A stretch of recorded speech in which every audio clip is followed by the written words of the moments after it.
નમસ્કાર. આપણે છેલ્લા લેક્ચરમાં આવેગિક સ્થિરતા એટલે શું, વ્યક્તિગત ભિન્નતાના ઇમોશનલ ઇન્ટેલિજન્સી અંગે આપણે લગભગ 3 કે 4 લેક્ચરમાં ઘણું બધું સમજાવી દીધું. ખાસ કરીને આપણે એ વાત ઉપર ભાર મૂક્યો કે ઇમોશનલ ઇન્ટેલિજન્સી કઈ રીતે વધારી શકાય, અને એના માટે જુદી જુદી ટિપ્સ મેં તમને આપી. અને એ પછી વાસ્તવિકતા તમે જોવો તો જે ભારતીય મનોવિજ્ઞાનમાં છે એ જ પશ્ચિમના દેશોના મનોવૈજ્ઞાનિકોએ એમાં સંશોધન કરીને એમાં નવું કંઈક શોધવા ગયા, પણ અંતે તો એને આવ્યું. એટલે આવેગ અંગે ગીતાના જે મંતવ્યો છે એ આપણે છેલ્લે ભણતા હતા, અને એમાં સ્થિત પ્રજ્ઞતા એટલે શું અને સ્થિત પ્રજ્ઞતાના લક્ષણો કયા હોઈ શકે એના વિશે આપણે વાત કરી. તો તમે ફ્રોઇડન થિયરીને યાદ કરી જાઓ, ઈડ, ઈગો અને સુપર ઈગો. તો એમાં સુપર ઈગો વિશે મેં તમને વાત કરેલી કે એમાં મહાત્મા ગાંધી આવે, રામકૃષ્ણ પરમહંસ આવે, અરવિંદ આચાર્ય શ્રી આવે, આપણા સદગુરુ આવે. તો જે સુપર ઈગોના જે લક્ષણો છે એમાં પણ સ્થિત પ્રજ્ઞ બુદ્ધિ વાળા જે લોકો છે, જે લોકોમાં ખરા અર્થમાં મન, વચન અને કર્મથી જે લોકો સંતુલિત પોતાની જાતને રાખી શકે છે, એવું વ્યક્તિત્વ કે જે સમાજને ઉપયોગી છે, એવું વ્યક્તિત્વ કે જેમાં આંતરિક પ્રેરણાનું તત્વ વધારે છે. હવે પછીનું જે ચેપ્ટર આપણે ભણીએ છીએ એ છે મોટિવેશન, પ્રેરણા. તમે જુઓ કે એના વિશે સોશિયલ મીડિયામાં ઘણી બધી પોસ્ટો તમે જોવો છો, અને ઘણા બધા પુસ્તકો પણ એના ઉપર લખાય છે કે તમે કઈ રીતે મોટિવેટ થાવ. એના ઉપર ઘણા લોકો બરડા પાડી પાડીને વાતો કરતા હોય છે, બરાબર. અને ખાસ કરીને બિઝનેસમાં જ્યારે એક થકી બીજી ચેનલ, એ તમને ખબર હશે, સેલ્સમેનશીપમાં એ ઉપયોગી છે પ્રેરણા. અત્યારે આપણે એની વાત નથી કરવાની. ટૂંકમાં સ્થિત પ્રજ્ઞતાના લક્ષણોમાં પ્રેરણા પણ આવે, પણ કેવી પ્રેરણા? આંતરિક પ્રેરણા. દાખલા તરીકે તમને કોઈ ગિફ્ટ ના આપે કે તમને કોઈ શાબાશી ના આપે, અને છતાં તમે તમારું કર્મ, તમારું કામ કરે જ જાઓ. આંતરિક પ્રેરણા જ એટલી મજબૂત હોય કે બહારથી તમને કોઈ ધક્કો મારે કે ન મારે આગળ વધવા માટે, પરંતુ એ તમારી આંતરિક પ્રેરણા જ એવી હોય છે કે બહારની કોઈ વસ્તુ, એટલે અંદરથી જ તમે એટલા ભરેલા હોય છે, બરોબર. તમે તમારી જાતને પ્રેમ કરતા હોય, તમે તમારી જાતને જ વફાદાર હોય, તો એ બહાર તમે ભટક્યા નહીં કરો ટૂંકમાં. એટલે જ મેં તમને મારા લેક્ચરમાં હું તમને વારંવાર કહું છું કે તમે જ્યારે તમારી વેલ્યુ સમજશો, તમે જ્યારે તમારી પોતાની ઇજ્જત કરશો, બરાબર, તો જ લોકો તમારી નોંધ લેશે. ઘણા લોકો એમ માને છે, લઘુતા ગ્રંથિથી પીડાય છે કે હું કઈ કામની નથી, મને કઈ આવડતું નથી, મારી પાસે દેખાવ નથી, દેખાવ છે તો મારી પાસે હાઈટ નથી, હાઈટ છે તો મારી પાસે મારી આર્થિક પરિસ્થિતિ એવી નથી મજબૂત કે હું 4 વ્હીલ લઈને બધી જગ્યાએ જઈ શકું, અથવા તો મને આ નથી આવડતું, તે નથી આવડતું. પણ તમને શું આવડે છે એની નોંધ લ્યો પહેલા. B positive. કારણ કે ઇમોશનલ ઇન્ટેલિજન્સમાં મેઇન વસ્તુ છે એ પોઝિટિવ થિંકિંગ છે, વિધાયક વિચારો. વિચારોનું પણ એક જગત હોય છે, અને જ્યારે તમે નેગેટિવ થાવ તમારા તરફ, તમારા મિત્રો તરફ, તમારા સમાજ કે કુટુંબ તરફ કે તમારા દેશ તરફ, તો એ ચેનલ જે છે એ તમારે તોડી નાખવી જોઈએ. હવે એ ચેનલ કેવી રીતે તોડવી? તો કે લાંબા શ્વાસ લ્યો, બરોબર. એટલે તમે ઓટોમેટિકલી શાંત થઈ જશો. તમને હતાશા હોય, નિરાશા હોય, કે તમને કોઈ વાતની વધારે પડતું તમને ટેન્શન થતું હોય, તો ફાસ્ટ ચાલવાનું રાખો. એ જ રીતે તમને જે વસ્તુ મોટિવેટ કરતી હોય, એ સંગીત પણ હોઈ શકે, નાટક પણ હોઈ શકે કે ચિત્ર પણ હોઈ શકે, કંઈ પણ હોઈ શકે. કલામાં રસ લેવાનું રાખો. સૌંદર્ય શાસ્ત્ર વાંચો. તમે જેટલું વંચાય એટલું તમે તમને ગમતા પુસ્તકો વાંચો, તો એ જે ચેનલ છે એ તમે તોડી શકશો. દાખલા તરીકે તમે સવારે ઉઠો, બસ આજે મને મૂડ નથી, તો આ જે વિચાર આવ્યો તરત જ એની તમે નોંધ લ્યો કે મને કેમ આજે મૂડ નથી, ચલો આમાંથી બહાર નીકળવાનું છે. મૂડ કેમ ન હોય, મૂડ તો ક્રિએટ કરવો પડે. પછી એ જે તમે તમારી જાત સાથે ડાયલોગ કરશો, તમે તમારી જ સાથે જ્યારે નાટક કરશો, ત્યારે મૂડ નામનું વિચિત્ર પ્રાણી છે એ ઉડી જશે અને પાછા તમે તમારા રોજિંદા કામમાં કાર્યમાં જોડાઈ જશો અને તમારું મન પરોવાયેલું રહેશે. તો તમને એ ભૂલાઈ જશે કે આજે મને મૂડ કેમ નથી. એ બધું તમારું અનકોન્શિયસ માઇન્ડમાં હોય. તમને અમુક પ્રકારની ચિંતા હોય, પગાર ન થયો હોય તો પણ મૂડ ના હોય, પણ એની સીધી તમને ખબર ના પડે, આડકતરી રીતે તમને ખબર પડે. તો ટૂંકમાં સ્થિત પ્રજ્ઞતાના લક્ષણો આપણે જોઈ ગયા. એ કૃષ્ણનું વ્યક્તિત્વ છે. કૃષ્ણના વ્યક્તિત્વને તમે અભ્યાસ કરો તો તમને તરત જ ખબર પડશે કે પૂર્ણ પુરુષોત્તમ આપણે એમને શા માટે કહ્યા છે, અથવા તો પૂર્ણ પુરુષોત્તમ અને મર્યાદા પુરુષોત્તમ રામમાં શું ડિફરન્સ છે. કૃષ્ણ તમે જો વર્તમાનમાં જ જીવા છે, એ ભૂતકાળને ટચ કરીને પોતાનું કર્તવ્ય છે એ સતત નિભાવતા જ ગયા છે મૃત્યુ સુધી. તો એમનું આખું જીવન જુઓ, આપણને એમની લીલા જ યાદ છે, ગોપીના અને રાધાના પ્રસંગો જ યાદ છે, મહાભારતની ગીતા જ યાદ છે, પણ એનું ઓલ ઓવર જીવન તમે જુઓ. તમે એ જોશો, સમજશો. જય વસાવડાને પણ મારી દ્રષ્ટિએ કૃષ્ણ, જય વસાવડા, પછી ઓશો, ગુણવંત શાહ, ઇવન કાજલ ઓઝા, એમને પણ ઘણું બધું લખ્યું છે એના કૃષ્ણાયન પુસ્તકમાં. તો એ જે છે એનું આખું કૃષ્ણના વ્યક્તિત્વનું એનાલિસિસ છે. અને તમે કૃષ્ણને એક ભગવાન તરીકે નહીં જુઓ, એક વ્યક્તિ તરીકે જોઈને એના વિશે કંઈક તમે આજે તમારી ડાયરીમાં નોંધ લખો કે કૃષ્ણ મને આ રીતે યાદ રહ્યા છે. જે લોકો વૈષ્ણવ સંપ્રદાયના છે તો એ લોકો લાલાની પૂજા કરે છે. તો એ જ્યારે નાના હતા ત્યારે એનું વ્યક્તિત્વ કેવું હતું, એ જ્યારે 16-18 વર્ષના હતા ત્યારે એનું વ્યક્તિત્વ કેવું હતું, રાધા એમના જીવનમાં હતા ત્યારે એમનું વ્યક્તિત્વ કેવું હતું.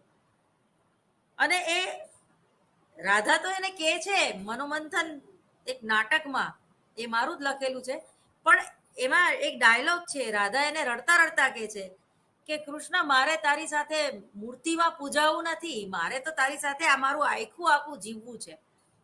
બરોબર. પછી ગાયનો જે પ્રસંગ છે, તમે જો એ મહાભારત તમે વાંચશો અથવા તો કૃષ્ણનું જીવન વાંચશો તો ગાય હારે એમને કેટલો બધો એમની પ્રીત હતી. અને જે ગોકુળ, મથુરા, વૃંદાવન છોડીને જ્યારે જતા રહે છે અને યુદ્ધના મેદાનમાં ઉતરે છે, ત્યારે જે કૃષ્ણએ વાંસળી વગાડી હતી એને શંખ ફૂંકવો પડે છે. અને એકલવ્ય જેવા શિષ્યના પણ એમાં પ્રસંગ આવે છે. તો આ બધાના વ્યક્તિત્વ તમે જુઓ, કર્ણનું વ્યક્તિત્વ જુઓ, અર્જુનનું વ્યક્તિત્વ જુઓ, ભીષ્મ પિતામહનું વ્યક્તિત્વ જુઓ, મંદોદરીનું વ્યક્તિત્વ જુઓ, તો આ બધા વ્યક્તિત્વ તમને કંઈક ને કંઈક શીખવી જાય છે. એટલે મધ્યમ માર્ગ જે બુદ્ધનો ધર્મ છે, બૌદ્ધિક ધર્મ, તેમાં મધ્યમ માર્ગને પસંદ, કે અતિશયોક્તિ ના હોવી જોઈએ. હવે આપણે કઈ ભીષ્મ પ્રતિજ્ઞા, તો જો એના નામથી જ કે ભીષ્મજી એકવાર પ્રતિજ્ઞા લેતા તો ક્યારે એમાં બાંધછોડ ના કરતા.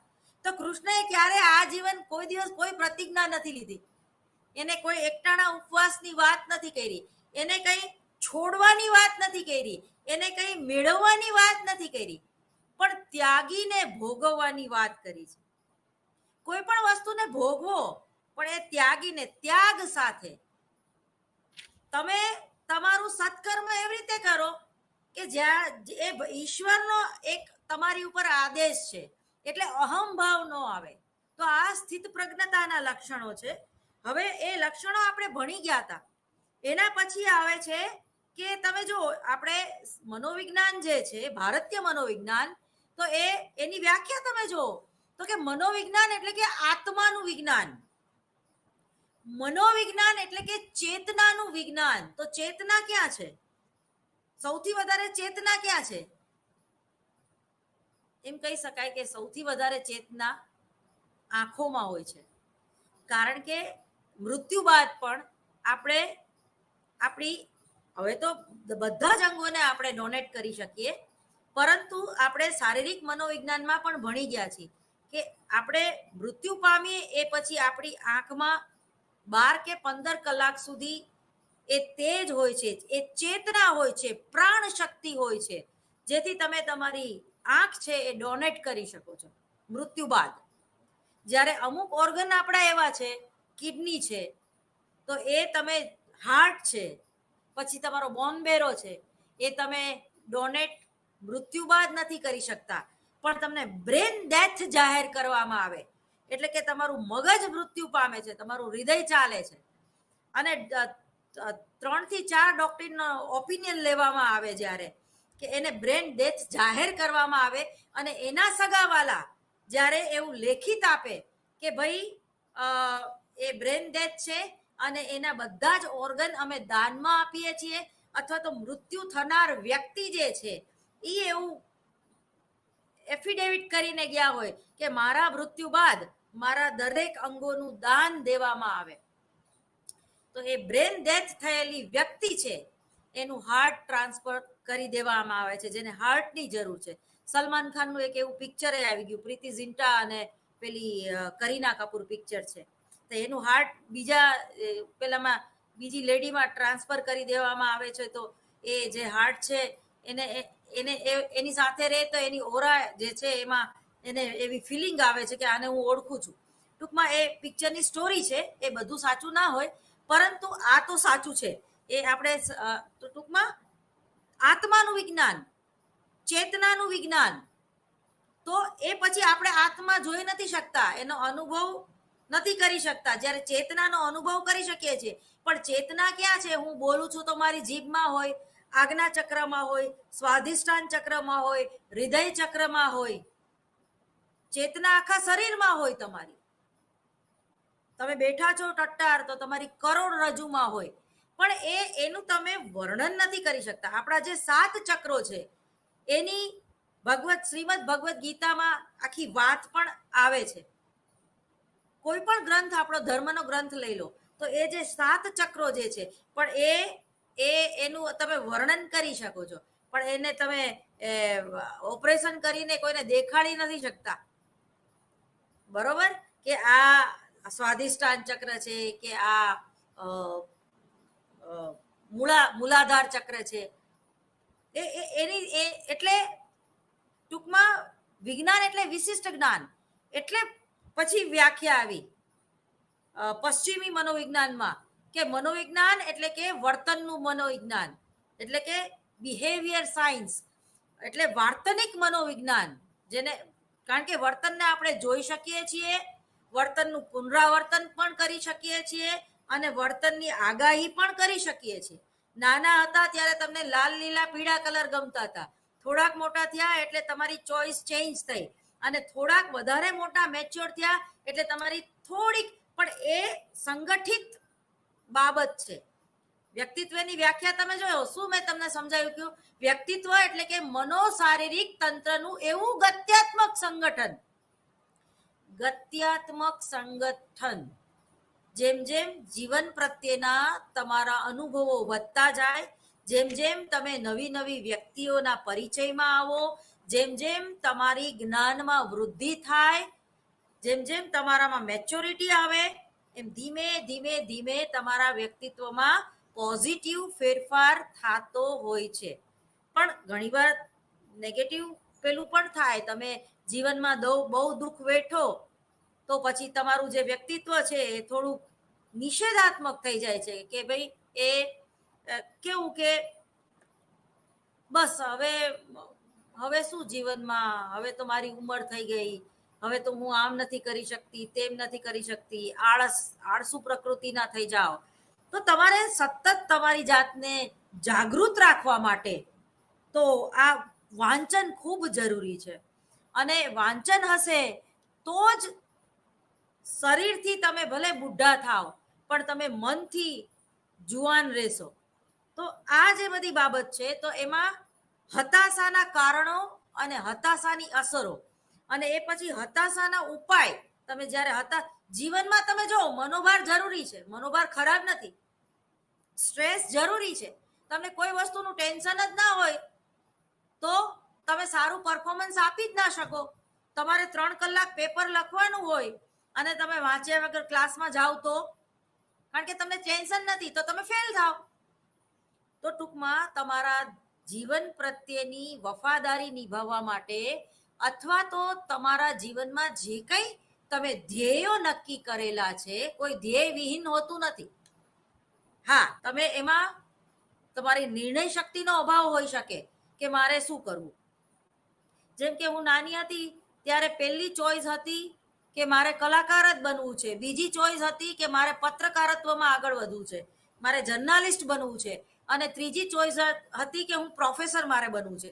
પણ જેમ જેમ મારા જીવન પ્રત્યેના અનુભવો અને જેમ જેમ હું ઘડાતી ગઈ તો એમાં મને લાગ્યું કે હું પહેલા પ્રોફેસર બનું.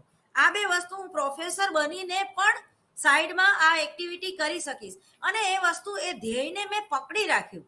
અને એ ધ્યેયને પકડી રાખવા માટે જે મહેનત કરવી પડતી હોય, જે વાંચન કરવું પડતું હોય, જે કંઈ અનુભવો લેવા પડતા હોય, એ બધામાં મેં સખત મહેનત કરી અને અંતે મેં મારો ગોલ જે છે એ એચીવ કર્યો.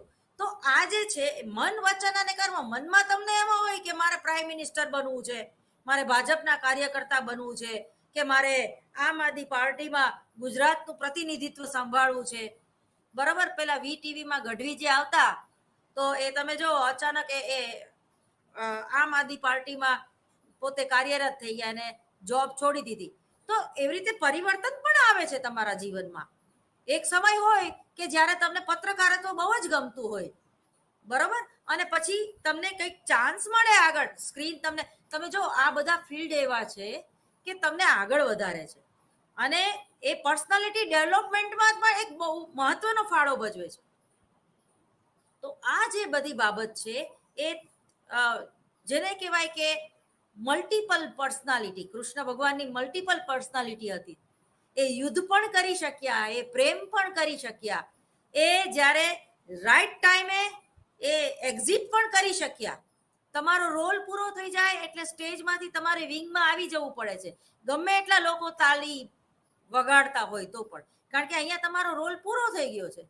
એમ જીવનમાં પણ જ્યારે મૃત્યુ આવે ત્યારે એ રોલ આપણો પૂરો થઈ ગયો છે નેહા રાવલ તરીકેનો. તો એ જે મૃત્યુ પ્રેરણા છે, જે ફ્રોઈડે વાત કરી છે, એની તમને ડિટેલ્સમાં વાત કરીશ હું. તો એ મૃત્યુ પ્રેરણા છે. તો તમે જો મૃત્યુને પણ પોઝિટિવિટીમાં લીધી છે.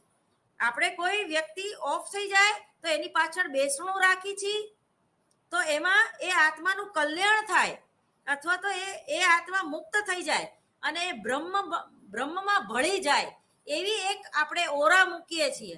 અને એની પાછળ જે કંઈ આપણે વિધિ કરાવીએ છીએ તો એ ચૂરમાના લાડવાથી માંડીને વાલનું શાક, એ બધું જ આપણે હસતા હસતા છૂટા પડીએ છીએ 12મા કે 13મા દિવસે. કારણ કે આપણે એવું માનીએ છીએ કે આપણે દુઃખી થશું તો એ આત્મા પણ દુઃખી થશે. અને આપણામાં ભારતીય મનોવિજ્ઞાનમાં, ભારતીય સંસ્કૃતિમાં અને આપણા શાસ્ત્રો એમ કહે છે કે એ તરત જ એ આત્મા છે એ આપણી આજુબાજુ ભ્રમણ કરે છે અને એ આત્મા આપણને જોવે છે, આપણને એટલે એના સગાવાલાને. અને આપણે એના પ્રત્યે કેવો ભાવ દર્શાવીએ છીએ એ આત્મા એની નોંધ લે છે. એટલે એ આત્માને દુઃખ ન થાય એ રીતે તમારું વર્તન હોવું જોઈએ, એ રીતે તમારી વાણી હોવી જોઈએ, એ રીતે ટૂંકમાં તમારું કર્મ હોવું જોઈએ. કર્મ એમાં તમારો મનમાં કંઈક હોય, તમારા વિચાર, તમે કંઈક વિચારતા હોય અને તમે કંઈક બોલતા હોય ત્યારે તમને બીમારી લાગુ પડે છે. તમને એ જાણીને નવાઈ લાગશે કે તમે જુઠ્ઠું બોલો ને જ્યારે, ત્યારે પણ તમને હાઈ બીપી થાય. તમે વધારે પડતા કોઈનાથી ડરો ત્યારે તમને ભય અથવા તો બીક લાગે, તમે જ્યારે જરૂરત કરતા વધારે કોઈને મહત્વ આપો ત્યારે પણ તમને લો બીપી કે હાઈ બીપી થાય. જ્યારે તમે તમારા જીવનનું મૂલ્ય ના સમજો, જ્યારે તમે તમારી વેલ્યુ ના કરો, જ્યારે તમે લઘુતા ગ્રંથિથી પીડાઓ અથવા તો જ્યારે તમે કોઈનું પણ અપમાન કરો, ત્યારે પણ તમારું તંત્ર જે છે, તમારું ચેતાતંત્ર છે એ ડિસ્ટર્બ થાય છે. તમારું હાઇપોથેલેમસ કેન્દ્ર છે, તમારું આજ્ઞા ચક્ર છે એ ડિસ્ટર્બ થાય છે.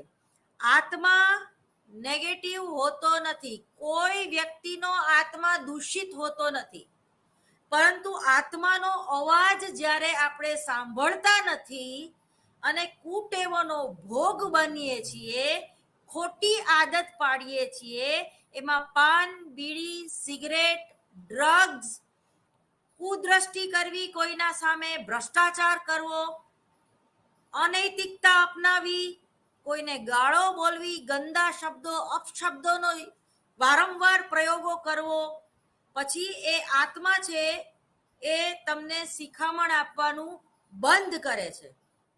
જેમ કે તમે ટીવી છે એને ચાલુ ના કરો, તમારી આગળ 4 વ્હીલ છે એ ધૂળ ચડી જાય, તમે ચાલુ ના કરો બગડી જાય.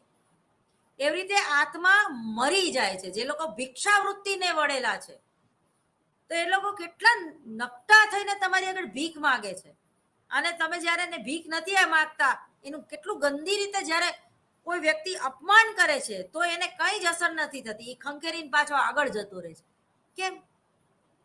ભીખ માંગવા માટે, કુકર્મ કરવા માટે તમારે તમારો આત્મા મારી નાખવો પડે છે. અને એ આત્મા જ્યારે તમે મારી નાખો છો ને, ત્યારે તમે બીમારીના ભોગ બનો છો. ત્યારે તમને પેરાલિસિસનો એટેક આવે છે, ત્યારે તમને બ્રેન સ્ટ્રોક આવે છે, ત્યારે તમને ડાયાબિટીસ થાય છે, ત્યારે તમને બીપી થાય છે, ત્યારે તમે એપિલેપ્સીનો ભોગ બનો છો. ખેંચ આવી, તાણ, તમારા શરીર ઉપરનું કંટ્રોલ જે છે એ તમે ગુમાવી બેસો છો. એટલે દરેક રોગનું મૂળ છે એ તમારું કર્મ છે. તમારો આત્મા, તમારું મન જે પવિત્ર છે એ તમને ભ્રષ્ટાચાર કરવાનું ના પાડતું હોય, અને તમારે કોઈના દબાણથી અથવા તો ભૌતિક જરૂરિયાતોથી તમને આદત પડી ગઈ ગાડીની, વધારે ખર્ચા કરવાની, પિઝા પાર્લરમાં પિઝા ખાવાની, દર શનિ રવિ મલ્ટીપ્લેક્સ સિનેમામાં જઈને પિક્ચર જોવાની, એટલે તમારે લાંચ લેવી જ પડશે, કારણ કે પગારમાં તમારું પૂરું નથી થતું.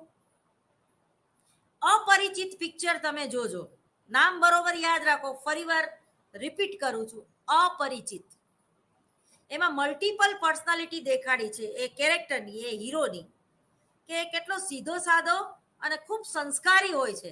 અને આમાં ફ્રોઇડન થિયરી, ભૂતકાળના નાનપણના અનુભવ હોય, એને પોતાની બેન ગુમાવી હોય છે. બે જવાબદાર સરકારી તંત્ર, નગરપાલિકામાં જે કામ કરતા હોય, સરકારના જે માણસો હોય, ઓફિસરો હોય, એની બેદરકારીથી જે વરસાદથી આગ લાગે છે અને એની બેન મૃત્યુ પામે છે.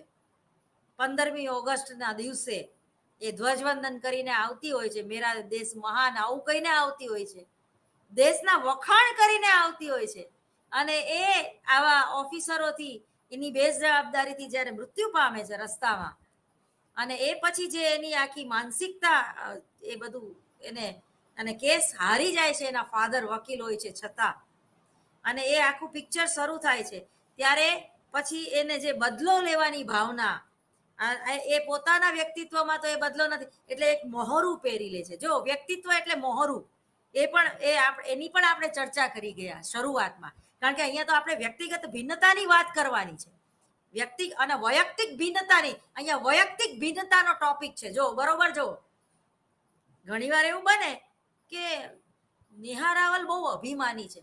ના, તારી કંઈક મિસઅન્ડરસ્ટેન્ડિંગ છે, જરાય અભિમાની નથી. ના, એનું કઈ નક્કી નહીં હો. તો કોઈ 4 કે 5 વ્યક્તિ હશે તો તમારા વિશે એ જુદા જુદા ઓપિનિયન ધરાવશે. કારણ કે બની શકે કે એ 5 જગ્યાએ તમારું જે વર્તન છે એ અલગ હશે. વિદ્યાર્થીઓ મને જુદી રીતે જોવે, મારો પુત્ર મને જુદી રીતે જોવે, મારા મિત્રો મને જુદી રીતે જોવે. અને જ્યારે હું સ્ટેજ ઉપર હોય ત્યારે પ્રેક્ષકો મને જુદી રીતે જોવે. તો આ જે છે એ મલ્ટિપલ પર્સનાલિટી, વૈયક્તિક ભિન્નતા. અમુક વસ્તુ જે છે એ તમારે ક્રિએટ કરવી પડે, કારણ કે એ તમારું કર્તવ્ય છે, એ તમારે પરફોર્મન્સ આપવાનું છે. તો જેને પરકાયા પ્રવેશ કહેવાય. નાટક એટલે શું?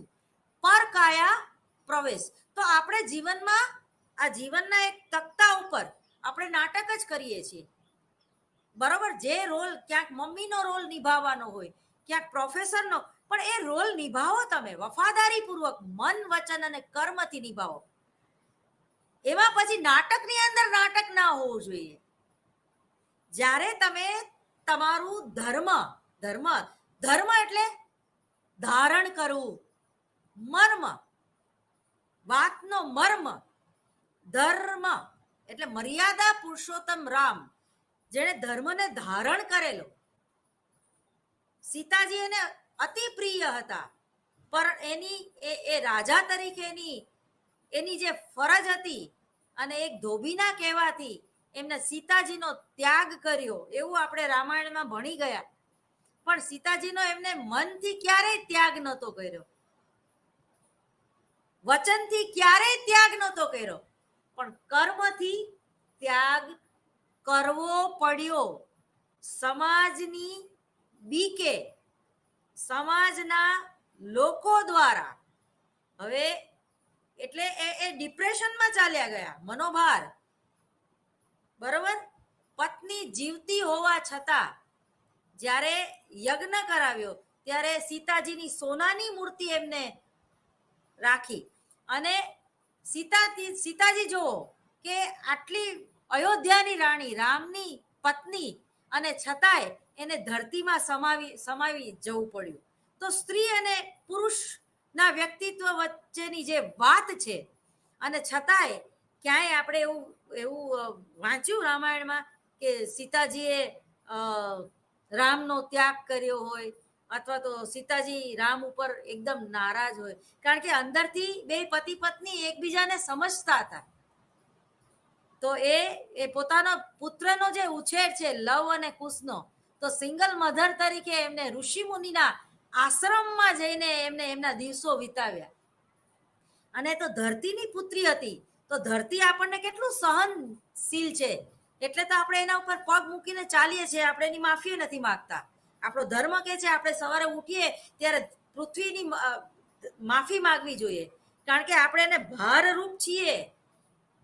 તો મન વચન અને કર્મથી કમસે કમ એને ભારરૂપ ન થઈ. એટલે સીતા નામ કોઈ નહીં રાખે. તમે જો કોઈનું નામ સીતા હોય એ બહુ ઓછું બનશે. જાનકી નામે નહીં રાખે. કોઈ મા બાપ છે ને પોતાની દીકરીનું નામ જાનકી નહીં રાખે, કારણ કે એના લગ્ન જીવનમાં બહુ દુઃખી થયા હતા. એટલે સમાજની દ્રષ્ટિએ દુઃખી, હા, અંદરથી તો એ બહુ ભરેલા હતા, અને એ ભરેલા હતા એટલે જ આપણે એને યાદ કરીએ છીએ. લક્ષ્મણ રેખા જે દોરવાની વાત છે, તો એ આપણા એક એને કહેવાય ટર્નિંગ પોઈન્ટ છે. તો એ લક્ષ્મણ રેખા એટલે શું? તો સ્ત્રીઓએ એની મર્યાદામાં રહેવું જોઈએ, કારણ કે સ્ત્રીનું શરીર અને પુરુષનું જે શરીર છે એમાં ભગવાને જ અંતર રાખ્યું છે. એટલે હું એવું કહેવા નથી માંગતી કે સ્ત્રી પુરુષ કરતા ઉતરતી છે, ના. એ તો જ્યારે શંકર ભગવાનનું મગજ કામ કર્યું ને એ તપમાં ગયા ને ત્યારે એને શક્તિનું રૂપ એટલે કાલીનું રૂપ લેવું પડ્યું હતું, રાવણનો વધ કરવા માટે, રાક્ષસનો વધ કરવા માટે. દુર્ગતિ હારણી દુર્ગાનું રૂપ લેવું પડ્યું હતું. એટલે એ સ્ત્રી છે એ તો શક્તિ છે, પણ એ શક્તિ છે પણ સ્ત્રી છે. એટલે અને એ મર્યાદામાં રહે એટલે જ એ શક્તિ છે.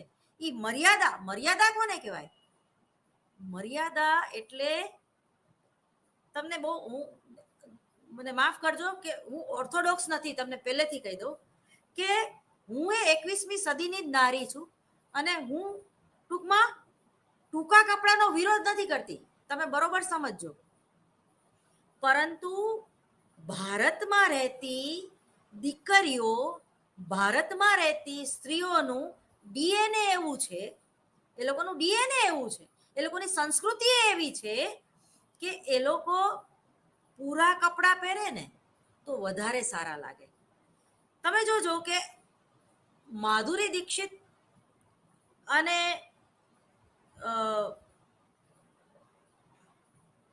આલિયા ભટ્ટમાં શું ફેર? માધુરી દીક્ષિત અને આલિયા ભટ્ટમાં શું ફેર?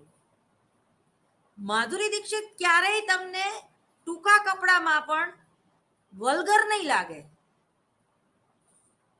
જ્યારે અમુક હિરોઈન છે, મલાઈકા ચોપરાથી માંડીને બ્લા બ્લા બ્લા, મને તો એ લોકોના નામે યાદ નથી રહેતા, કારણ કે એમાં યાદ રાખવાનું કંઈ હોતું જ નથી, એટલે તો એ વલ્ગારિટી લાગશે. તો હું ટૂંકા કપડાની વિરોધી નથી, બરોબર, પણ યુરોપિયન દેશમાં રહેતી સ્ત્રીઓ છે તો એ પોતે ગમે તે કપડાં પહેરે, એના અડધા જ વસ્ત્રો હોય તો પણ એ સહજ લાગે છે. તમને વધારે ક્લિયર કરું, કોઈ માં જ્યારે બસ સ્ટેન્ડમાં બેઠા બેઠા એના બાળકને દૂધ પીવડાવે છે ત્યારે એ વલ્ગર લાગે છે? નહીં લાગે, કારણ કે એના પ્રત્યેનો ભાવ આપણો છે, એ માં છે, એના છોકરાને સ્તનપાન કરાવે છે, તો એ વલ્ગારિટી આપણી આંખમાં નહીં રહે, ગાયબ થઈ જશે.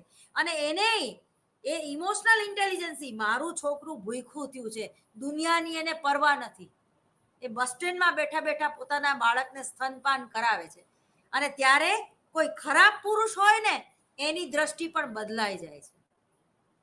તો જ્યારે ભારતની મહિલાઓ, તમે એર ઇન્ડિયામાં મુસાફરી કરશો તો એ ગુજરાતી સાડી અથવા તો બેંગોલી સાડી પહેરીને નમસ્તે કહેશે તમને, બરોબર, કારણ કે એ આપણી સંસ્કૃતિનો ભાગ છે. અને ટૂંકમાં સ્ત્રી જેટલી મર્યાદા, એટલે ખાલી ડ્રેસ કોડથી મર્યાદા નહીં, અંદરની મર્યાદાની પણ વાત કરું છું. હું તમને એક પ્રસંગ યાદ કરાવું. હેલન, એ જમાનાની હેલન, જ્યારે મારો તો જન્મ નહોતો થયો, 74, ત્યારે એ એમની યંગ એજમાં હતા અને કેબરે ડાન્સર હતા સારામાં સારા, અને કેવા યુરોપિયન જેવા લાગતા, અને ટૂંકા કપડાં પહેરીને એને પરફોર્મન્સ આપવાનું હતું.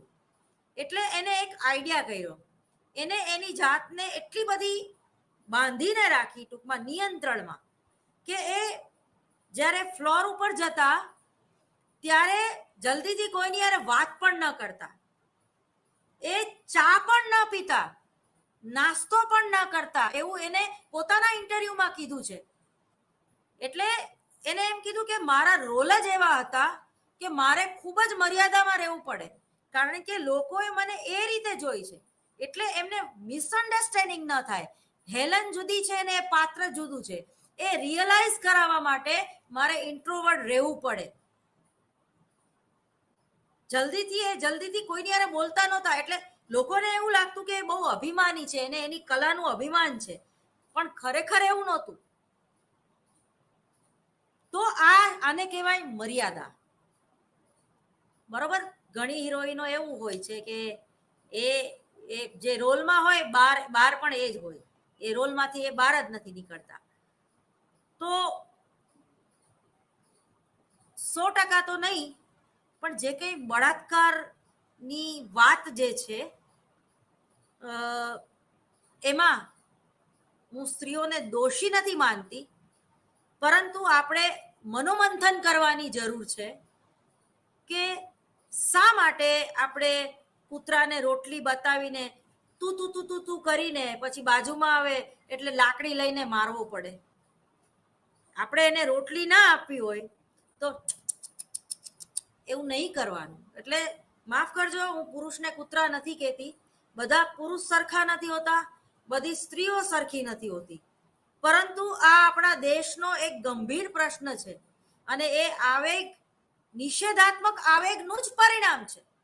નિષેધાત્મક આવેગનું છેલ્લું સ્ટેજ છે વિકૃતિ, અને જે વિકૃત પુરુષ છે એ જ બળાત્કાર કરી શકે છે. તો ટૂંકમાં ઇમોશનલ ઇન્ટેલિજન્સીમાં હતાશાના કારણો અને એની અસરો જે વસ્તુઓનો જ્ઞાનેન્દ્રિયો અનુભવ કરે છે તેના પર ધ્યાન આપવા રહેવાથી તેને માટે આસક્તિ ઉપજે છે. જો આસક્તિ, દાખલા તરીકે તમારા પુત્ર પ્રત્યે તમને આસક્તિ હોય, તમે એના વગર રહી ન શકતા હોય, તો એ આદત, એ કુટેવ તમારે સુધારવી જોઈએ. તમારો છોકરો 4-5 દિવસ માટે બહારગામ ગયો હોય અને તમે બે બાકડા થઈ જાઓ, તમને રડવું આવે, તો એને આસક્તિ કહેવાય. આસક્તિમાંથી ઈચ્છા ઉપજે છે. કઈ ઈચ્છા? કે ના, મારો છોકરો તો મારી આગળ જ રહેવો જોઈએ. એટલે પછી જ્યારે એ લગ્ન કરે ને ત્યારે કેવો હોય છે? માવડીઓ હોય છે. જ્યારે એ વસ્તુ મેળવવાની ઈચ્છા સફળ થતી નથી ત્યારે વ્યક્તિ આક્રમક બને છે. હવે એ છોકરો જ્યારે જુદો થઈ જાય છે માથી, ત્યારે એ મા બાપ કેવા બને છે? આક્રમક બને છે. આક્રમક બનવાથી મોહ ઉપજે છે. બરાબર? સામ દામ દંડ ભેદ, ગમે એમ કરીને તને મિલકતમાંથી કાઢી મૂકીશ, મારી ભેગો નહીં રહેતો, અથવા તો તારી પત્નીને તું કાઢી મૂક, આનાથી સારું પાત્ર હું તને ગોતી દઈશ. બરાબર? એટલે એને મોહ કહેવાય. અને તે સ્મૃતિ ગુમાવે છે. સ્મૃતિ એટલે તમારા સંસ્કારો ગુમાવે છે. એટલે તમે ગમે તે કક્ષાએ પહોંચી જાઓ છો, તેને લીધે બુદ્ધિનો નાશ થાય છે. જો ક્રોધ કરવાથી બુદ્ધિનો નાશ થાય છે. ક્રોધમાં કોઈ તમે સાચા નિર્ણયો લઈ શકતા નથી. આખરે વ્યક્તિનું વ્યક્તિત્વ છે, એનું અસ્તિત્વ છે, એ નાશ પામે છે. કારણ કે પોતાના તીવ્ર ક્રોધને લીધે તે જીવનના બધા સારા મૂલ્યો જે છે ગુમાવે છે. પોતાની મર્યાદા છે એ ગુમાવે છે. જ્યારે વ્યક્તિ રાગ દ્વેષથી ચલિત થઈ જાય છે, રાગ અને દ્વેષ, રાગ એટલે મમત્વ, આ મારું છે, રાગ એટલે એના વગર ચાલે જ નહીં. બરાબર? અને દ્વેષ એટલે અદેખાય, મેરા પતિ સિર્ફ મેરા, આવું નાટક છે, આવું પિક્ચર પણ છે. બરાબર? એટલે મારો પતિ છે પણ તારો પતિ છે, પણ કોક એની સેક્રેટરી પણ હોઈ શકે, કોક એની મિત્ર પણ હોઈ શકે.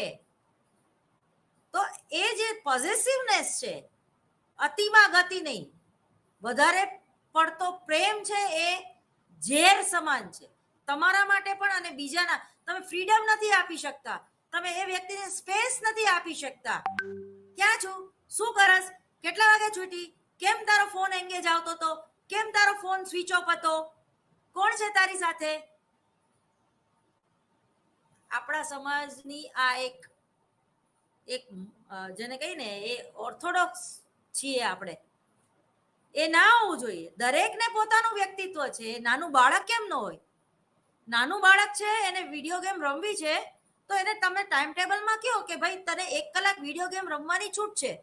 પણ ઘણા મા બાપ એવા હોય છે કે મહેમાન આવે ને ઘરે, ચાલ તો ગિટાર વગાડતો, તું કેવું સરસ ગિટાર વગાડસ, આ મહેમાનને સાંભળવું છે. અરે એ ભાઈ તમારો ગુલામ છે. કલા એ તો એવી વસ્તુ છે કે સહજ છે. તમને મૂડ આવે ત્યારે તમને વગાડો. કોક બિચારું તમારા ઘરે આવે અને તમે તમારા છોકરાની વાહ કરવા માટે કે ચાલ ટ્વિંકલ ટ્વિંકલ લિટલ સ્ટાર ગાવા માંડ, એવું ના હોય. બાળકનો પણ એક મૂડ હોય, બાળકનું પણ એક પોતાનું વ્યક્તિત્વ છે. બાળક એ તમારી મિલકત નથી કે તમે એને ગમે એ રીતે ટ્રીટ કરી શકો. હું અમુક માઓ છે ને, એને હું કહું છું સુપર માં. એ સુપર એક્સપ્રેસ જેમ હોય ને, રાજધાની, ક્યાંય ઊભી જ ન રહે. જેમ કે અહીંયા અમદાવાદથી બરોડા વોલ્વોમાં જવું હોય તો ક્યાંય સ્ટેશન ન આવે. એવી રીતે અમુક માઓ જે છે ને, એ સવારે બાળકને એક ફર્નિચરની જેમ ટ્રીટ કરતી હોય છે. અલાર્મ વાગ્યા એ પહેલા 2 મિનિટ પહેલા તો પોતે ઉઠી ગઈ હોય, અને એમાં પાછી પોતેને એમ થાય કે હું બહુ મોટું અને મહાન કામ કરી રહી છું. એને તો એમ જ થાય કે મારો છોકરો તો છે ને ધીરુભાઈ અંબાણી બની જશે, હું આવું કરીશ.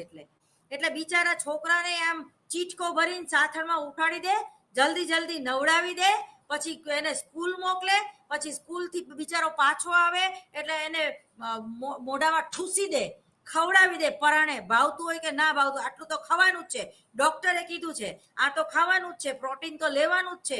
છોકરાને જોવે જ નહીં કે શરદી છે કે ઉધરસ છે, કબજિયાત થઈ.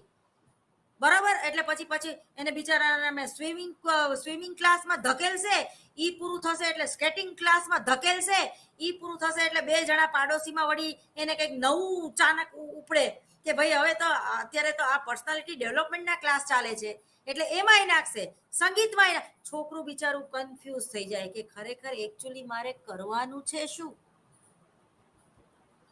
અને એને પાછી માને એમ લાગે કે હું મારા છોકરાને બહુ ટાઈમ આપું છું. ના, તો છટકબારી કહેવાય.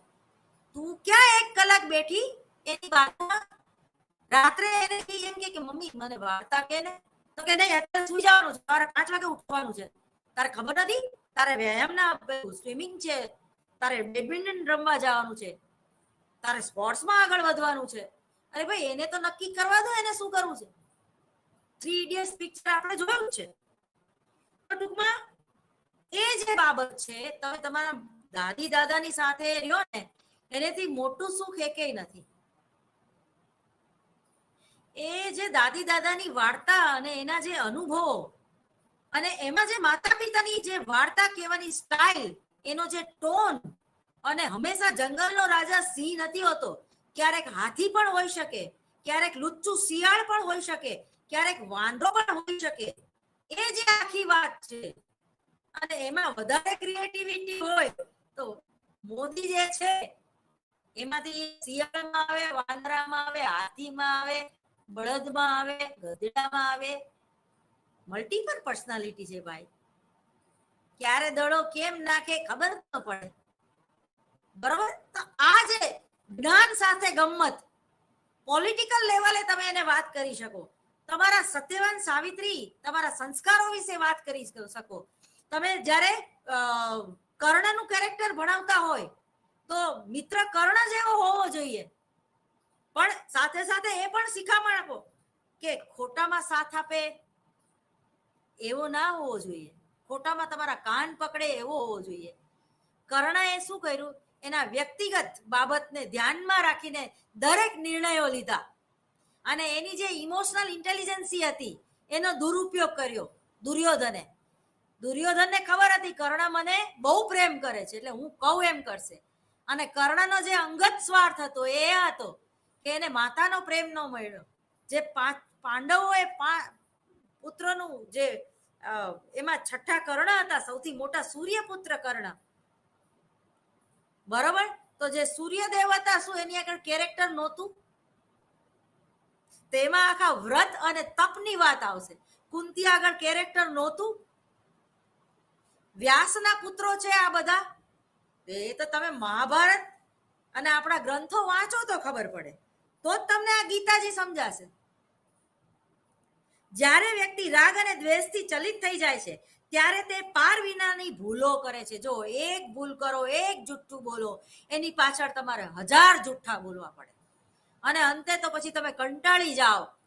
અને એ પરંપરા જો ચાલુ રાખો તો બની શકે કે તમને એટેક આવે, તમને પેરાલિસિસ થાય. વ્યક્તિના રજોગુણમાંથી કામ ક્રોધ ઉપજે છે. રજોગુણ એટલે અહમ કેન્દ્રીય વ્યક્તિત્વ. એકવાર તમને આમ મર્સિડીઝમાં ફરવાની ટેવ પડી જાય, બરોબર, એસીમાં રહેવાની ટેવ પડી જાય, એટલે પછી તમારે ક્યાંક જવાનું હોય, એસી હશે ત્યાં, મને તો એસી વગર ફાવે જ નહીં. તો આ જે છે એને તમો ગુણ કહેવાય. બરાબર? પરિસ્થિતિ પ્રમાણે જે જીવે એને માણસ કહેવાય. કૃષ્ણ ભગવાને મહાભારતના આખા યુદ્ધમાં સારથી તરીકે એનું કામ કર્યું. સારથી એટલે ડ્રાઈવર. ડ્રાઈવર મજબૂત હોવો જોઈએ, બાકી આપણે રામ બોલો ભાઈ રામ થઈ જાય. બરોબર? ટૂંકમાં તો એવું વિચાર્યું હતું કે હું તો ભગવાન છું, હું થોડો સારથી તરીકે કામ કરું. એ જ રીતે ભીષ્મ પિતામહ, એને અંદરની વાત ખબર હતી. પછી સંજયનું પાત્ર જે છે એ ધૃતરાષ્ટ્રને આખું યુદ્ધમાં શું થયું એનું વર્ણન કરે છે. તો એની જે મર્યાદા છે એને તો ખબર છે ભવિષ્યમાં શું થવાનું છે. બહુ સારા જ્યોતિષી હતા. અને જે આખા પાટા બાંધી ગાંધારી એનું જે કેરેક્ટર છે, તો એમાંથી આપણને શિખામણ મળે છે કે પતિ જો આંખમાં જોઈ ન શકતો હોય તો આપણે ડબલ જોવું જોઈએ, આંખે પાટા ન બાંધી દેવા જોઈએ. એ આંખે પાટા ન બાંધ્યા હોત તો મહાભારત યુદ્ધનું સર્જન ન થાય અને દુર્યોધન છે એ દુર્યોધન ના થાય. તો આ જે દરેક પાત્રો તમે વાંચો અને એના વિશે મનોમંથન કરો તો તમને સત્ય સમજાશે અને જીવન કેવી રીતે જીવવું એનું જ્ઞાન તમને પ્રાપ્ત થશે. કામ અને ક્રોધ બધા સારા કામોને ગળી જાય છે. જે માણસ રાગ, ભય અને ક્રોધથી મુક્ત બને છે તેનામાં શાણ પણ આવે છે. સત્તા આગળ શાણ પણ નકામું આવે. આવું ક્યાંક મેં વાંચેલું છે. બરોબર. એ જ રીતે લગન હોય એના જ ગીત ગવાય. અણવર બાજુમાં બેઠો હોય, એ શાહરૂખ ખાન જેવો સરસ લાગતો હોય અને નાના પાટેકરના લગન થતા હોય, પણ ભલે નાના પાટેકર દેખાવમાં સારો હોય પણ લગન એના છે એટલે ઈ લગન હોય એના જ ગીત ગવાય. અણવર ના ન ગવાય. અણવર ગમે એટલો સારો હોય. એટલે સત્તા આગળ શાણ પણ નકામું. જેની અંડરમાં રહીને તમારે કામ કરવાનું છે તો ત્યાં તમે ગમે એટલા સાચા હોય પણ એ સચ્ચાઈને તમારે એક પીરસવી કઈ રીતે, એ નજાકત તમારામાં હોવી જોઈએ, એ શાણ પણ તમારામાં હોવું જોઈએ. પોતાના કામ અને ક્રોધના આવેશોને રોકનાર માણસ સુખી બને છે. જો સુખીની વ્યાખ્યા એવી નથી કે મર્સિડીઝ કારમાં ફરે છે એ સુખી હોય. ધીરુભાઈ અંબાણી સુખી હોય પણ અને ના પણ હોય. ગાંધીજી સુખી હતા? એના 4માંથી એકેય પુત્રોમાં કઈ ભલીવાર નહોતો. બરોબર. પણ સુખી કોને કહેવાય ખરા અર્થમાં? કે એને આખું વિશ્વ યાદ કરે છે. અહિંસા શબ્દ યાદ આવે એની યારે ગાંધી યાદ આવે તો એને જીવી ગયા કહેવાય. એને ઈ વ્યક્તિત્વ છે. કોઈ વ્યક્તિને દાખલા તરીકે સરદાર વલ્લભભાઈ પટેલ, તો આજે આપણે એનું સ્ટેચ્યુ બનાવવું પડે છે. એને દેશ અને દુનિયા માટે એટલું સરસ ગર્વનું કામ કર્યું છે. પણ બની શકે કે એક પિતા તરીકે, એક પતિ તરીકે સફળ ના પણ થયા હોય. પણ સુખ કોને કહેવાય? એ આંતરિક બાબત છે. લોકો તમારી આગળ હાથ કે પગ ન હોય કે તમે અંધ હોય તો તમને એમ કે બિચારી કેવી છે, આંખ નથી આપી ભગવાને, મૂંગી બેરી છે નહીં. અથવા તો આપણે એમ કે બિચારી મા વગરની. આપણને કોઈ બિચારી કહી જાય ને એવું વ્યક્તિત્વ આપણું ન હોવું જોઈએ. સ્પર્શ પિક્ચર તમે જોજો. નસરુદ્દીન શાહ અને શબાના આઝમીનું પિક્ચર છે. બહુ સમજવા જેવું પિક્ચર છે સ્પર્શ. એટલે જે લોકોને મૂંગા બેરા હોય અથવા તો જે લોકો જોઈ નથી શકતા તો એની છઠ્ઠી ઇન્દ્રિય જાગૃત હોય છે. બરાબર. છઠ્ઠી ઇન્દ્રિય આપણે જોઈ નથી શકતા પણ એનો અનુભવ કરી શકે. એની ઓરા એટલી પાવરફુલ હોય છે. ભગવાન એક વસ્તુ છીનવીને ઘણી બધી વસ્તુ આપી દે છે. ભગવાન બહુ દયાળુ છે. તો એ સ્પર્શ પિક્ચરમાં જ્યારે એની દયા ખાય છે કે લાવો હું તમારો હાથ પકડીને તમને, તો એ ગરમ થઈ જાય છે નસરુદ્દીન શાહ કે નહીં, મારે કોઈની મદદની જરૂર નથી. खुद ही को कर बुलंद इतना कि हर तकदीर बनाने से पहले खुदा बंदे से पूछे बता तेरी रजा क्या है. હું બે હાથ ફેલાવીને માગું તો તારી ખુદાઈ દૂર નથી, પણ હું માગું નહીં, હું માગું ને તું આપે એ મને મંજૂર નથી. તૂટે છે એને અરમાનો કહું છું, તોડે છે એને જમાનો કહું છું, ટુકડાઓ શોધીને સાંધે છે પાછા, એને જ સાચા ઇન્સાન કહું છું. શાણપણ, એ વસ્તુમાં શાણપણ છે, એ વસ્તુમાં સુખ છે, એ વસ્તુમાં સ્વસ્થતા છે. સ્વસ્થ બની જાય છે. રજોગુણની પ્રભાવિત થઈ જનાર માણસ ઈચ્છા કાળનો શિકાર બને છે. બરોબર. તમે વધારે પડતા એમ્બિશન્સ, મહત્વકાંક્ષી હોય અને તમને 2-3 વાર એટેક આવી ગયો હોય, બાયપાસ કરાવી હોય, પણ તમને કોઈ અતિથિ વિશેષ તરીકે બોલાવે અને તમે રહી ના શકો, ડોક્ટરે ના પાડી હોય, પણ તમને એક એવો મોહ હોય કે મને અતિથિ વિશેષ તરીકે લોકો બોલાવે ને હું બધી જગ્યાએ છવાઈ જાઉં, તો એ આમંત્રણ સ્વીકારીને તમે જાઓ છો તો એ ઇમોશનલ ઇન્ટેલિજન્સીમાં તમે બેલેન્સ નથી કરી શકતા. એ તમારી નિષેધક લાગણી છે.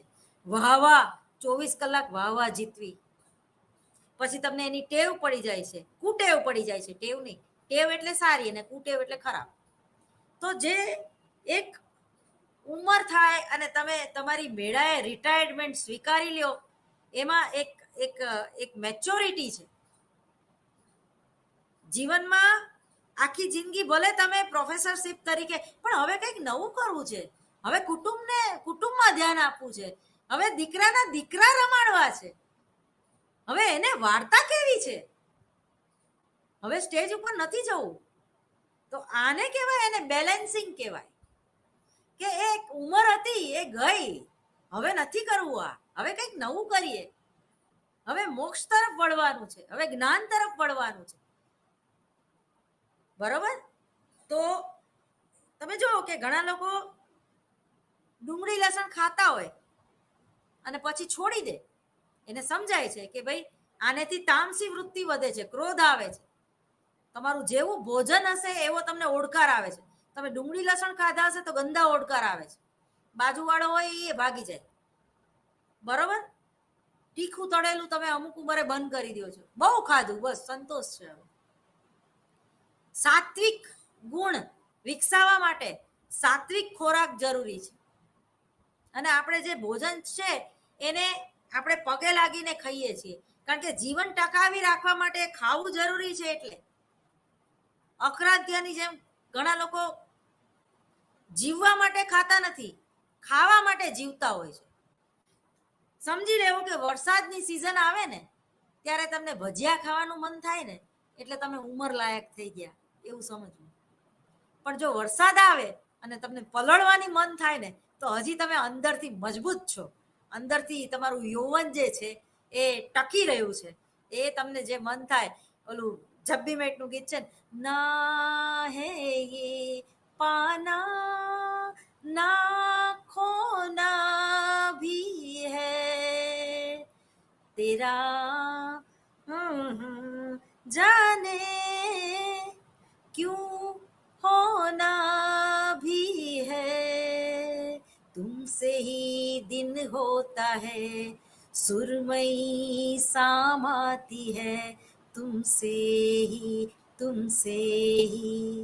તો એ જે ગીત છે એ જે માણવાની વાત છે, સિલસિલાનું ગીત તમને યાદ આવે, રેખા તમને યાદ આવે તો એ જે છે એ તો સમજવું કે તમે યંગ છો. અને નાના બાળક જેવું મન થાય તમને. જગજીતની ગઝલ યાદ આવે કે વો ये कागज की कश्ती वो बारिश का पानी भले छीन लो मुझसे मेरी जवानी मगर मुझको लौटा दो बचपन का सावन वो कागज की कश्ती वो बारिश का पानी ये दौलत भी ले लो ये शोहरत भी ले लो. તો આ જે આપણી સંસ્કૃતિ, આપણી જે ગઝલ છે, આપણી જે નઝમ છે, કે આપણા જે કઈ કવિ અને લેખકો થઈ ગયા તો એમાં સુખ કોને કહેવાય ખરા અર્થમાં એ આપણને શીખવતા ગયા છે.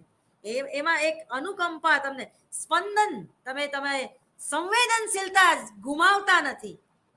તમે જે સ્વરૂપ છે જે પરિસ્થિતિનો એ જ સ્વરૂપમાં એનો સ્વીકાર કરો છો તો સમજી લ્યો કે તમે આવેગિક રીતે ખૂબ સ્થિર છો અને તમારું જે વ્યક્તિત્વ છે એ એટલું સરસ છે કે લોકોને મદદરૂપ થાય છે અને લોકોને યાદ રહી જાય છે. તેનામાં અહંકાર અને કર્કશાના વધુ પડતા જેનામાં ગુણ હોય, જેનામાં અસંતોષ હોય અને ઈચ્છાનો ગુલામ જે હોય, જો આપણે એમ કહીએ છીએ ને કે આ યાર આ વ્યક્તિ એવી છે ને યાર એને આપી દો, આ મહિરા પછી પણ ભટકશે, મહિરા પછી પણ આપણો પીછો નહીં છોડે. બરોબર. એટલે એટલી બધી જીજીવિષા અને એટલી બધી એનામાં મહત્વકાંક્ષા હોય છે કે એને ઘટપણમાં પણ છૂટતો નથી. આમ રીંગણા કેટલા રૂપિયા આવ્યા, હાય હાય 80 રૂપિયા રીંગણા તલ આવી, આટલું બધું કઈ ભાવ હોય તો રીંગણા ખાતા વગરના હું આપણે ભૂંડા લાગી. અરે ભાઈ તારે રીંગણા નથી ખાવા, તું નહીં ખા. તને કોઈ તારું પેન્શન આપવાનું કહેતું નથી, દીકરો કમાઈને લાવે છે વહુને રીંગણા ખાવા, ભાઈ ખાવા દે ને. તો જે સતત જેનું મની માઇન્ડ છે, સતત જે કરકસર કરવી સારી છે, જે લોભ, કામ, ક્રોધ, લોભ અને મોહ બરોબર, આ ચારે જે દોષ છે એ આપણામાં નથી રહેતા, ત્યારે આપણે સુખ પ્રાપ્ત કરી શકીએ છીએ. સત્તા અને સંપત્તિ માટેનો પોતાનો લોભ સંતોષવા માટે તે હદ બહારના પગલા ભરે છે. મારે જાહેરમાં નામ નથી લેવું, પણ તમે જુઓ કે અમુક આપણા જે ગુજરાતના સીએમ હતા એ અત્યારે રાજ્યપાલ બની ગયા. તમને ખબર જ હશે. હવે એ જે રાજ્યપાલ બન્યા ને એ લોકો ગમે ત્યારે ઢબી જાય એવા છે. તો ખરેખર એમને એ નિર્ણય લેવાય ના લેવાય. એ પણ એ સત્તાનો લોભ, સત્તાનો મોહ. સિંહની સવારી જેને કરી હોય ને એને પછી નીચે ઉતારી દો ને તો સિંહ ફાડી ખાય, એના જેવી હાલત હોય. જે પ્રિન્સિપાલ બન્યો હોય, જેને ઇન્ચાર્જ પ્રિન્સિપાલ બન્યો હોય, પછી 2 વર્ષ રહ્યો હોય ને પછી પરમેનન્ટ પ્રિન્સિપાલ આવે અને પછી એની જે હાલત થાય છે સ્ટાફ રૂમમાં એ જોવા જેવી હોય છે. તો એવી રીતે જ એ જે સત્તા પણ અમુક ઉંમરે તમારે તમારી જાતને લેફ્ટ કરવી જ જોઈએ. આપણામાં જે 4 આશ્રમ છે એમાંથી જે છેલ્લું આશ્રમ છે વાનપ્રસ્થાશ્રમ, અને પ્રવાસ કરવો જોઈએ, 4 ધામની યાત્રા કરવી જોઈએ, એકલા રહેવું જોઈએ, ગ્રંથો વાંચવા જોઈએ. તમારે મોક્ષ તરફ આગળ વધવાનું છે.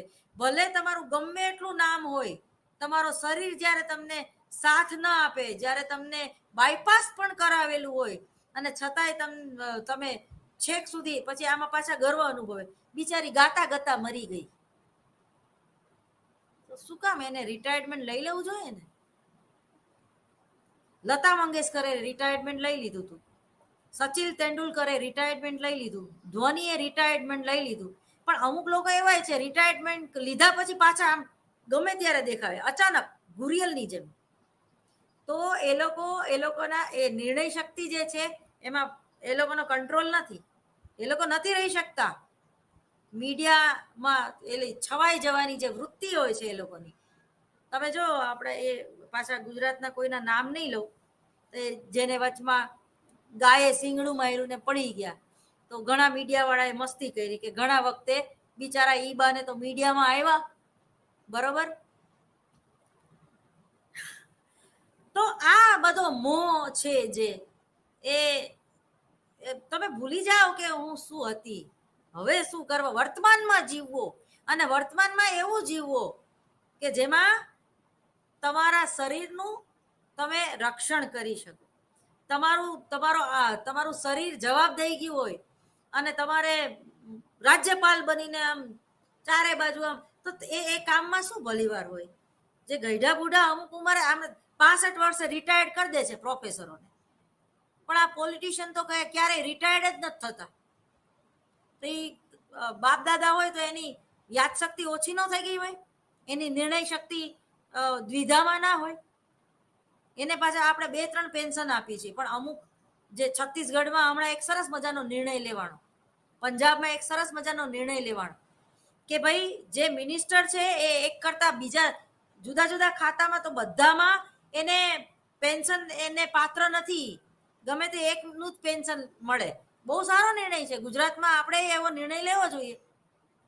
તો આ જે કંઈ તમારું જ્ઞાન છે કે આ જે કંઈ વૃત્તિ છે, તો એ જે વૃત્તિ છે એનો તમને ખાંડ બહુ ભાવતી હોય પણ તમને ગળ્યું ખાવાની મનાઈ હોય તો પછી તમારે ગળ્યું ના ખાવું જોઈએ.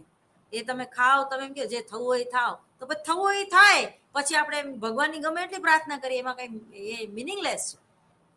એટલે વાસ્તવિક પરિસ્થિતિને સ્વીકારો. માનવ વર્તન ઉપર આવેગોની તીવ્ર પ્રભાવ દર્શાવીને સૂચવે છે કે આવેગો એ વિવેક બુદ્ધિનો સર્વનાશ કરીને વિવિધ ગુનાઓ કરવા માણસને પ્રેરે છે. દાખલા તરીકે ઓસામા બિન લાદેન, નામ તો સાંભળ્યું હશે. વર્લ્ડ ટ્રેડ સેન્ટર જેને ઉડાડી દીધું, અમેરિકામાં રહીને પોતે ભણેલા. બ્રિટિશરો જલ્દીથી ઇન્ડિયન હોય કે પાકિસ્તાની હોય, એ ગમે એટલા હોશિયાર હોય પણ એને જલ્દીથી એ લોકો સ્વીકારતા નથી. એટલે પોતે સક્ષમ હતા સાયન્ટિસ્ટ તરીકે, અને છતાંય જ્યારે એને સત્તા આપવામાં ન આવી, એને કોઈ ઈસરો જેવા પ્રોજેક્ટમાં લેવામાં ન આવ્યા, ત્યારે એનો અમેરિકા પ્રત્યેનો એક રોષ હતો ઓસામા બિન લાદેલને, અને એને આખું તમે જો વર્લ્ડ ટ્રેડ સેન્ટર છે એ ઉડાડી દીધું. એટલે વ્યક્તિ અપરાધી આ રીતે બને છે જ્યારે એ નિષેધક આવેગોનો સામનો નથી કરી શકતી અને એ ગુનાહિત પ્રવૃત્તિઓ તરફ વળે છે. નમસ્તે. વધુ આવતા અંકે